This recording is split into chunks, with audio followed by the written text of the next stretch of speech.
हमारी जमीन पे कोई जबरदस्ती कब्जा कर रहा है। अच्छा, कौन है? सर कोई वक्फ बोर्ड का बोर्ड लगा हुआ था और हमारे खेत पे मजार बना रखे उन्होंने अवैध रूप से हमारी जमीन पर कब्जा किया हुआ है और हम उन्हीं के पास जाकर अर्जी लगाएं। लड़ने का शौक है ना, तो पुरानी सरकार से लड़ो जिन्होंने कानून बनाया है।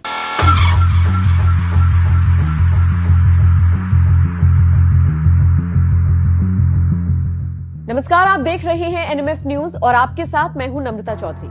सोचिए, एक सुबह आप सोकर उठें और आपकी जमीन पर किसी और का कब्जा हो जाए। वहां पर बाकायदा एक ऐसा बोर्ड लग जाए जिस पर लिखा हो कि अब आपकी और बाकी किसी की भी एंट्री वर्जित है। तो आप क्या करेंगे? जाहिर है परेशान होकर आप पुलिस थाने जाएंगे, शिकायत लिखवाएंगे।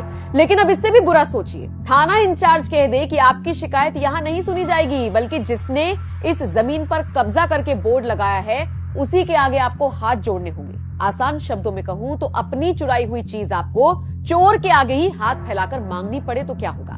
सुनकर और सोचकर बहुत डरावना लग रहा होगा ना। दुख की बात यह है कि ऐसा देश में इस वक्त हो रहा है और अब से नहीं हो रहा बल्कि सालों साल से होता आ रहा है। लेकिन हमारे देश में धर्म को आगे लाकर क्या कुछ नहीं कर दिया जाता।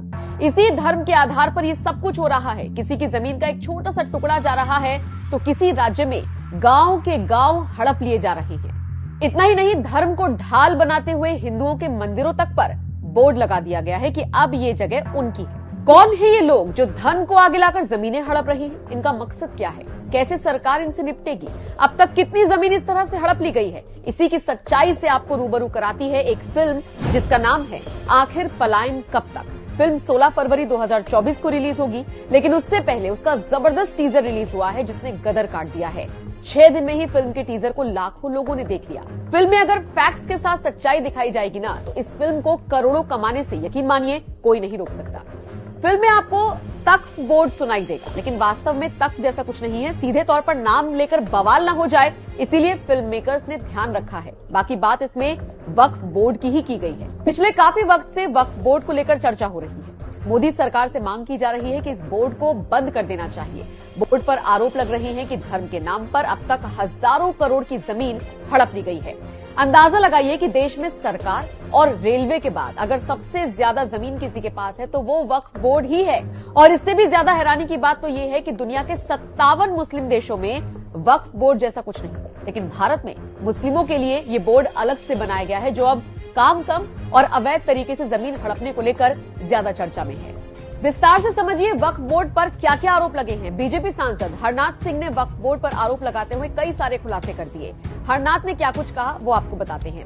वक्फ बोर्ड की ताकत यह है कि अगर बोर्ड के मेंबर या कार्याधिकारी किसी भी संपत्ति को बोल देंगे कि ये उनकी संपत्ति है, तो बोर्ड को ये साबित करने की भी जरूरत नहीं पड़ेगी कि ये जमीन उनकी है या नहीं। जिस शख्स की वो जमीन थी उसे साबित करने के लिए चक्कर काटने पड़े। वक्फ बोर्ड कानून कहता है कि उसके फैसले को किसी भी अदालत में चुनौती नहीं दी जा सकती, फिर चाहे वो सुप्रीम कोर्ट ही क्यों ना हो। वक्फ बोर्ड देश का तीसरा सबसे बड़ा जमींदार बनकर उभरा है। वक्फ की संपत्ति का स्वामी अल्लाह को बनाया गया है और स्थायी रूप से इस जमीन को धार्मिक कार्यों के लिए समर्पित किया जाता है। चलिए अब ये भी जान लीजिए वक्फ का क्या मतलब होता है और इसकी शुरुआत किसने की थी। क्या होता है वक्फ का मतलब? वक्फ का मतलब होता है अल्लाह के नाम पर दान कर देना। वक्फ के नाम पर दान दी गई संपत्ति को दोबारा हासिल नहीं किया जा सकता। वक्फ की शुरुआत किसने की?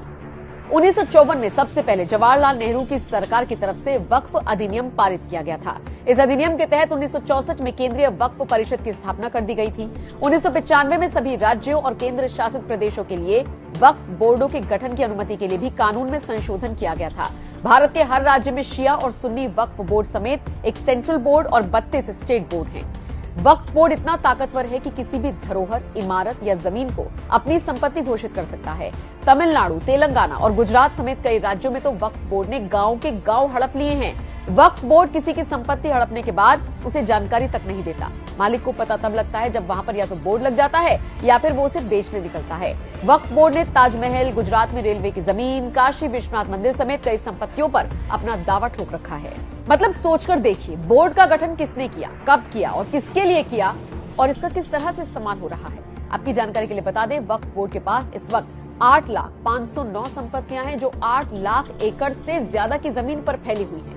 अगर इसका सही से इस्तेमाल किया जाए तो मुस्लिम पक्ष को बहुत फायदा हो सकता है, लेकिन इससे इतर ऐसा होता नहीं। बात करें अब अगर फिल्म आखिर पलायन कब तक की, तो इसमें इसी काली सच्चाई को दिखाया गया है जिस पर बात करने से अक्सर बड़े बड़े दिग्गज बचते हैं। फिल्म के मेकर्स ने इतने सेंसिटिव सब्जेक्ट को लेकर फिल्म बनाने की हिम्मत की तो आपका भी फर्ज बनता है कि फिल्म देखने थिएटर जरूर जाएं और सच्चाई से रूबरू हों। अगर आपने अब तक इसका टीजर नहीं देखा है तो डिस्क्रिप्शन में लिंक दे दिया है, YouTube पर जाकर इसे आप जरूर देखें।